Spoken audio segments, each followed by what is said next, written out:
Ingatkah kamu kapan terakhir kamu minum obat? Dan berapakah harga obat yang kamu minum itu? Tahukah kamu jenis obat yang kamu minum itu? Generik atau paten? Dikatakan bahwa Zolgensma adalah obat termahal yang berhasil dibuat untuk penyakit langka atrofi otot tulang belakang kelainan gen yang rusak, yang dikeluarkan oleh perusahaan Novartis seharga 2,1 juta dolar lebih atau 2,7 miliar lebih. Bandingkan dengan obat paten penyakit jantung seharga 400 ribu rupiah per paknya. Dunia memiliki aktivitas medis farmasi yang begitu tinggi saat ini, tercatat sebesar 1,25 triliun bisnis farmasi saat ini atau 16.000 triliun lebih. Para ahli farmasi berlomba untuk menghasilkan obat terbaik mereka, di mana Indonesia menyebutkan terdapat ada 206 perusahaan farmasi dan juga 24.874 apotik. Di Jerman adalah rutinitas bagi setiap individunya menghubungi atau berkonsultasi dengan dokter, ibarat seseorang yang chat atau telepon dengan temannya. Bahkan dikatakan 1 dari 2 konsultasi dokter adalah hal yang tidak perlu di sana. Seorang ibu di Amerika akan begitu panik ketika melihat lebam badan meriang, gigi bercela atau lubang pada anaknya, dan pasti langsung menghubungi dokter. Itu bagaikan mimpi buruk di sana.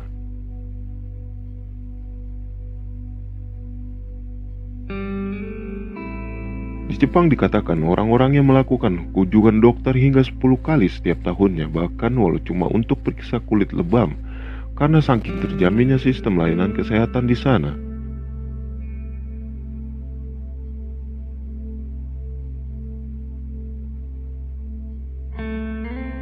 Keadaan ini berbanding terbalik dengan di Amerika.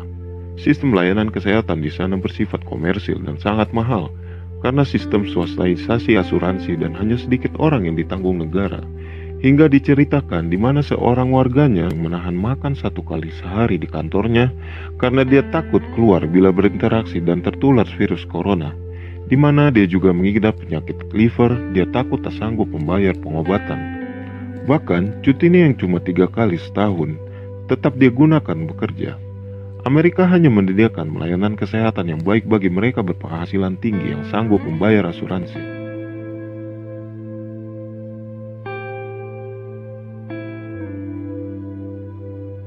Untunglah negara kita menerapkan BPJS yang mirip dengan Jerman dan Jepang. Amerika termasuk negara maju dengan masalah sistem kesehatan terburuk. Jumlah konsultasi dokter di Indonesia tercatat sebanyak 31.500.000 setahun dari 260 juta penduduknya. Bandingkan dengan Jepang yang 1,2 miliar kali kunjungan dari hanya 126 juta penduduknya. Di Indonesia tercatat ada 160.000 dokter, di mana di Jepang untuk dokter giginya saja tercatat ada 100.000 dokter lebih.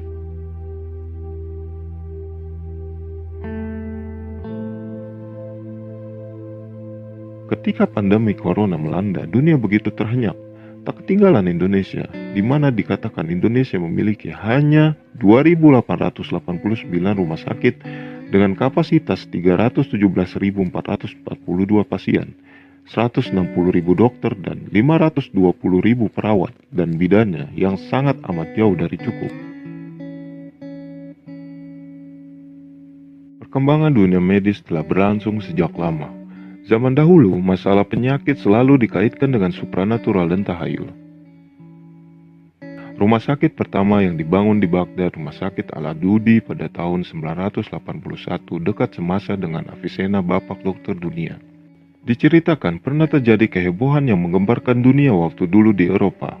Waktu itu ketika terjadi wabah di Paris. Jangan bayangkan Paris saat ini saat pandemi corona yang masih dengan gemerlap kotanya.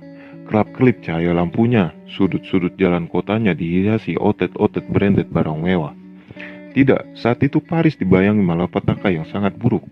Wabah sudah dalam ambang batasnya, maka pemandangan mayat-mayat bergelimpangan di jalan, orang-orang merintih, bau bangkai busuk menyeruak di mana-mana, tikus-tikus berseliweran. Paris sebagai kota zombie pada saat itu. Perkembangan dunia medis berlanjut di mana stetoskop ditemukan pada tahun 1816, X-ray laser digunakan pada korban perang pada tahun 1897, EKG elektrokardiografi monitor pada tahun 70-an, dan mesin MRI di Eropa pada tahun 80-an, di mana harga satu unitnya senilai 26 miliar rupiah. Ketika di Indonesia, dunia medis pengobatan dan kesehatan terlihat unik dengan latar belakang budaya dan sosialnya. Zaman dahulu, ketika bangsa Eropa mulai ekspedisi perjalanan, hingga mereka menemukan rempah-rempah khas Maluku di Indonesia dan menyadari akan hal ini seakan tak ingin melepasnya, yang menjadi awal malapetaka kisah penjajahan di Indonesia. Hingga disadari adanya jamu di Indonesia yang mirip dengan pengobatan tradisional Cina.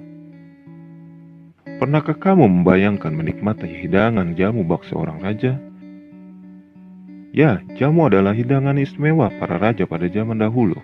Bahkan ini tercatat di relief Candi Borobudur.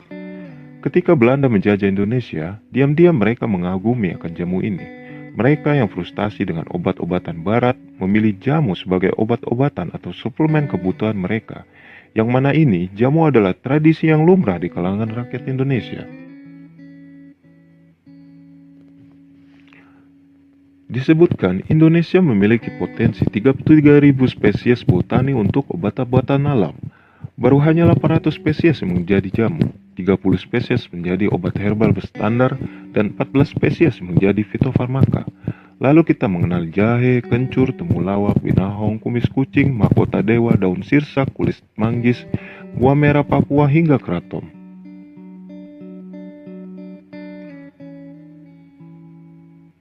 Dan sejarah terulang, persis Belanda dulu. Jamu ini telah diekspor hingga ke luar negeri. Dan bahkan dikatakan buah merah Papua dapat menjadi obat HIV/AIDS. Tak kalah, kratom punya penggemar setia di mancanegara. Permintaan negeri pemansam Amerika akan kratom ini hingga 1.000 ton juga Eropa. Di mana harga per kilonya mencapai 300.000 rupiah di pasar internasional. Kratom maju mundur dengan polemiknya yang kontroversi, di mana pelarangannya dengan cap psikotropika ditentang oleh para ahli ilmuwan. Sepertinya tidak kratom saja, juga jamu. Sekali lagi, ketika ini bentrok dihadapkan dengan bisnis gurita raksasa farmasi dunia yang terancam. Ketika manusia merekayasa sesuatu dengan mahalnya, dan alam menyajikan dengan murahnya.